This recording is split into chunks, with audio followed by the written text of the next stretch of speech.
ग्रामीण भागामध्ये रात्री स्वप्न पडतात. काय रात्री स्वप्न पडतात त्याला आत्मज्ञान म्हणतात काय? आत्मज्ञान म्हणतात काय?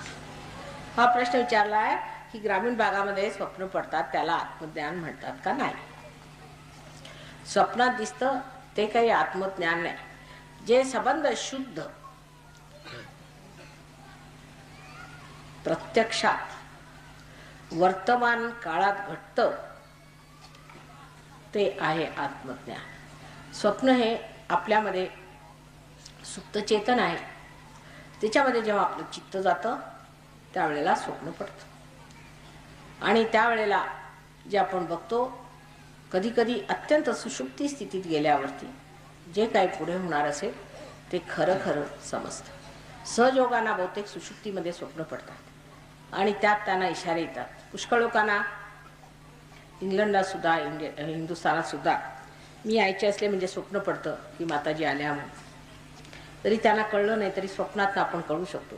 जसं आपण रेडिओ वगैरे मध्ये इथर वापरतो जो सर्वीकडे पसरलेला आहे तसं स्वप्नामध्ये एक इथर असतो तो सुद्धा वापरता येतो आणि त्या इथरमधनं पुष्कळांना खबर जाते.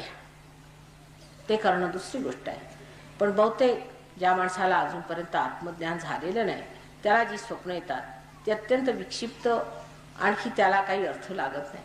पण एखादा गहन मनुष्य असला तर त्याला मात्र असं स्वप्न पडू शकतं की जे स्वप्न खरोखर परमेश्वराकडून त्या गहनावस्थेमध्ये ज्याला अचेतन म्हणतात तिथून आलेलं आहे.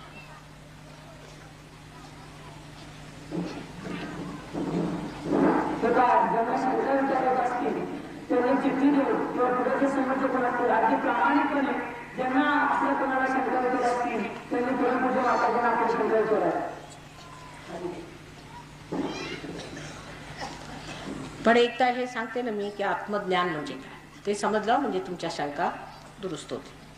आत्मज्ञान म्हणजे काय? आता आत्म्याचं ज्ञान होण्याने होतं काय हा प्रश्न असायला पाहिजे आणि कारण त्याच्यावर मी प्रकाश एवढा टाकलेला नाही. तर आत्मज्ञान म्हणजे आत्म्याचं ज्ञान म्हणजे स्वतःबद्दलचं ज्ञान. आता आपण असं म्हणतो की हे माझं घर, हे माझं गाव, हे माझं ही माझी साडी, हे माझं तो. पण माझं म्हणजे ते मी नाही.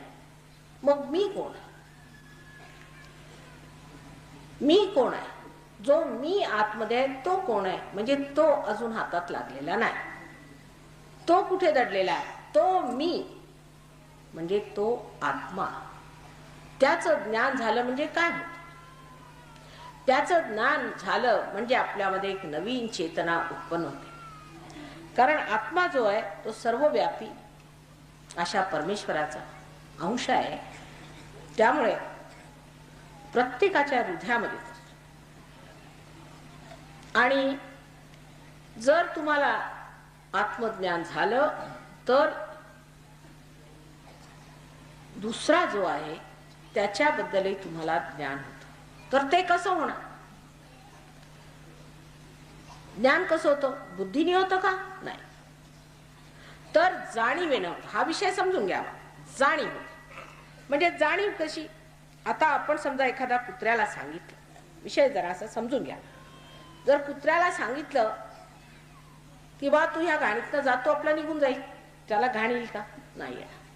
पण एखाद्या मानवाला सांगितलं की तू ह्या घाणीतनं निघतो तो म्हणे मी नाही, त्याला जाणीव की घाण.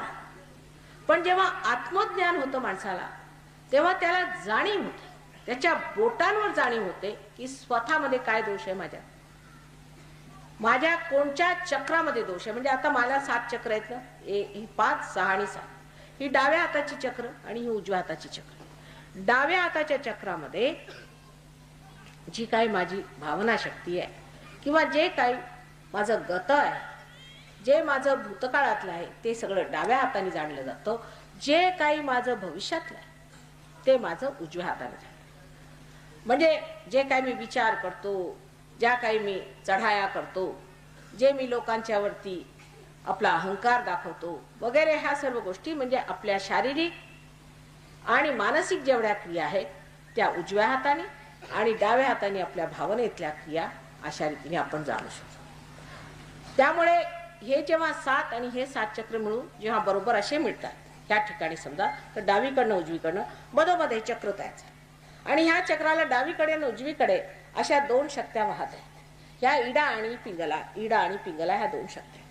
आता मधली जी शक्ती, जिला पॅरासिम्पॅथॅटिक नर्वस सिस्टम म्हणतात, तिच्याबद्दल आपल्याला अगदी ज्ञान नाही, आपण त्याला कंट्रोल करू शकत नाही. म्हणजे समजा उद्या तुम्हाला जर धावायचं असलं तर तुमचं हृदय जोरजोराने धक धक धक धक करेल आणि तुम्हाला वाटलं तर तुम्ही आपलं जोराने हृदय धकधक करू शकता. पण ते जेव्हा हलकं होतं ते मात्र ह्या मधल्या शक्तीने होतं, ह्या महालक्ष्मीनी, ह्या सुषुम्ना नाडीने होतं. तर तिच्यावरती कसा आपला संबंध लावायचा? तर पहिली गोष्ट म्हणजे कुंडलिनी जेव्हा जागृत होते तर सर्वप्रथम तुम्हाला म्हणजे स्वतःच्या सर्व अवयवांवर, आपल्या सर्व जितकी काही इंद्रिय आहेत त्यांच्यावरती कंप्लीट कंट्रोल येतो, त्याच्यावरती तुम्हाला पूर्ण कंट्रोल येतो. ही पहिली गोष्ट. त्याच्यानंतर तुमच्या हाताला जाणीव होते. आता मुलांना तो विषय आवडणार नाही, विशेष त्यांना याच्याशी काय मतलब नाही, पार होण्याशी मतलब. तर तुमच्या हाताला ही जाणीव येते की दुसरा मनुष्य, त्याला काय त्रास आहे, त्याची कोणची चक्र धरली. आता बोलायचं म्हणजे सूक्ष्मात सगळे बोलते, अहो माताजी ह्याचं आज्ञाचक्र धरलं. म्हणजे त्याचा अर्थ काय? त्याचा अर्थ ह्याला ग ची बाधा झाली आहे खरं म्हणजे. पण आपण असं कुणाला म्हटलं बाबा याला ग ची बाधा झाली म्हणजे झालं, तो मारायलाच उठा. पण मनुष्य स्वतःबद्दल असं बोलू लागतो, माताजी माझं आज्ञा धरलंय स्वच्छ करा म्हणजे मला ग ची बाधा झाला ती काढा. स्वतःबद्दल बोलायला काही वाटत नाही, कारण आपण आपल्यापासून दूर होतो आणि आपल्याला बघतो साक्षी स्वरूपाने आणि आपण म्हणतोय बघा हे चक्र माझं धरलंय, स्वच्छ केलं पाहिजे, ते चक्र त्याचं धरलंय, ते आम्ही. मग ते स्वच्छ करण्याची किमया जी आहे त्याला शुद्ध विद्या असं म्हणतात. शुद्ध विद्या म्हणजे शुद्ध करण्याची विद्या.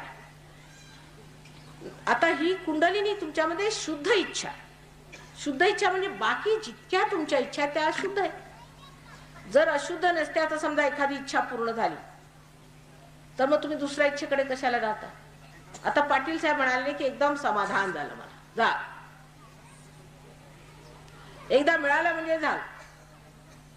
तेव्हा म्हणजे काय की जी शुद्ध इच्छा तुमची होती, परमेश्वराशी एकाकार होण्याची शुद्ध इच्छा, योग मिळवण्याची शुद्ध इच्छा होती, ती जागृत झाली आणि तिचं पूर्ण फलद्रूपता आली. म्हणजे तुम्ही समजले की आम्ही झालो, आता आम्ही बिघडलो, तुम्ही बिघडा.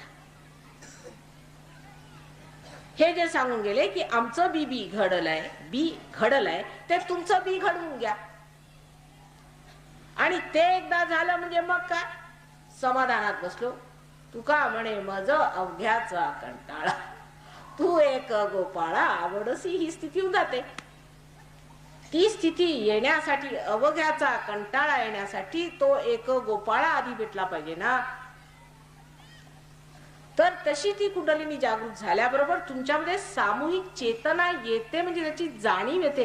म्हणजे तुम्ही म्हणता, लहान लहान मुलं म्हणतात माताजी याची आज्ञा धरली, याचे हे धरलंय, मुलं लहान लहान त्यांना सुद्धा समजतं. तेव्हा ही एक उच्चतर स्थिती माणसाची होते, ती झालेली नाहीये अजून. आपण अर्धवट आहोत, अजून आपलं कनेक्शन लागलेलं नाही. हे एकदा कनेक्शन लागलं म्हणजे झालं. साधी गोष्ट. अहो जर तुम्हाला टेलिव्हिजनच्या गमती सांगितल्या, समजा जर तुम्ही टेलिव्हिजन पाहिलं, तुम्ही म्हणा काहीतरी सांगता माताजी, असं कसं शक्य की त्याच्यात रंगीत अगदी संबंध चित्रपटासारखे चित्रपट सगळं काही तुम्ही बघता, इथल्या बसल्या बसल्या लंडनचे काय, ऑस्ट्रेलियाचे काय, कुठूनही दिसता. तुम्हाला हे असं कसं? ते डबडं दिसतंय नुसतं, ते डबडं आणून इथे लावलं कनेक्शनला तर दिसेल की नाही? कारण तुम्ही म्हणजे मोठे भारी एक टेलिव्हिजन आहात, कॉम्प्युटर आहात, सगळं काही तुम्ही आता. हे आलं कुठं कॉम्प्युटर आणि टेलिव्हिजनच्या कल्पना? हे आपण आहोत म्हणूनच आपल्यात आलं. पण असलं कॉम्प्युटर तुम्ही पाहिलंय का की विचार न करताना सुद्धा सगळं काही कार्य करीत असतं. फक्त याचं कनेक्शन त्या परमेश्वराशी लावून बघा. म्हणजे पहिल्यांदा, सर्वात पहिल्यांदा सामूहिक चेतना आहे. तेव्हा किती होतं ते सांगता येत नाही एवढ्याच्या. पण आत्मज्ञानाने पहिल्यांदा स्वतःच्या शरीराबद्दल, मनाबद्दल, अहंकाराबद्दल सगळं ज्ञान होतं. इतकंच नव्हे तर दुसऱ्याच्या बद्दल सुद्धा ज्ञान होतं. आणि आत्मज्ञानाने मी परमेश्वराचा एक अंग आहे ह्याची जाणीव होते. विराटातल्या अंगातला एक मी प्रत्यंग आहे ह्याची जाणीव होते. जाणीव होणंच म्हणजे विद होणे, ज्याच्यापासून वेद लिहिला गेला. नुसतं वाचन करणे म्हणजे वेद नव्हे. ज्यानी विद होते म्हणजे हातामध्ये जाणीव झाली पाहिजे, तुमच्या नसा नसात जाणीव झाली पाहिजे, ज्याला सेंट्रल नर्वस सिस्टम म्हणतात त्याच्यामध्ये जाणीव झाली पाहिजे. तर कळलं का? ह्याला म्हणायचं आत्मज्ञान. मग असा आत्मज्ञानी मनुष्य जेव्हा त्रिकाल ज्ञानी होऊन जातो तर त्याला बसल्या बसल्या सर्व काही समजतं. कोणाबद्दल काही सांगायचं असलं की बरोबर समजतं, सगळं माहित असतं त्याला, कारण तो त्रिकाल ज्ञानी होतो. त्याच्यावर त्यांनी परमेश्वरी तत्वात सगळं काही जाणलेलं आहे. त्याला सगळं माहिती आहे. मी गगनगड महाराजांना कधी पाहिलं नव्हतं, त्यांनी मला कधी पाहिलं नव्हतं, त्यांना काही माहित नाही मी कोण काय. तिथे बसल्या बसल्या त्यांनी सगळं माझं वर्णन करून सांगितलं. कसं सांगितलं? मी कोण, कसला जन्म आहे, मी काय आहे, सगळं काही कसं सांगितलं. आणि आहे खरी गोष्ट, सीधा आहे ते. त्यांना कदाचित माझा पत्ता नसेल माहित, लौकिक, पण अलौकिक सगळे पत्ते दिले त्यांनी. ते कसं कळलं त्यांना? म्हणजे काहीतरी द्रष्टा असल्याशिवाय का होईल का? पण असे द्रष्टे आहेत आणि तुम्हीही होऊ शकता. सहयोगाची ही कृपा आहे. आणि सहज दिसायला साधं बी सुद्धा उद्या वृक्ष होतं, पण ह्याच्यात खटाखट. आता बघा, हे म्हणतात ना की आम्ही मागल्या वर्षीच पार झालो. एका वर्षात बघा तर हे कल्पतरूच हे आरव उभे झाले की नाही तुमच्या समोर, तुमच्यातलेच. त्या तुम्ही का नाही येऊन घ्यायचं? त्याला कसला प्रश्न? काय दुसरा प्रश्न? आता आत्मज्ञानाबद्दल थोडक्यात सांगितलं मी, पण तसं समजायला लागलं म्हणजे आपोआप तुमच्या लक्षात येईल किती ज्ञान आहे.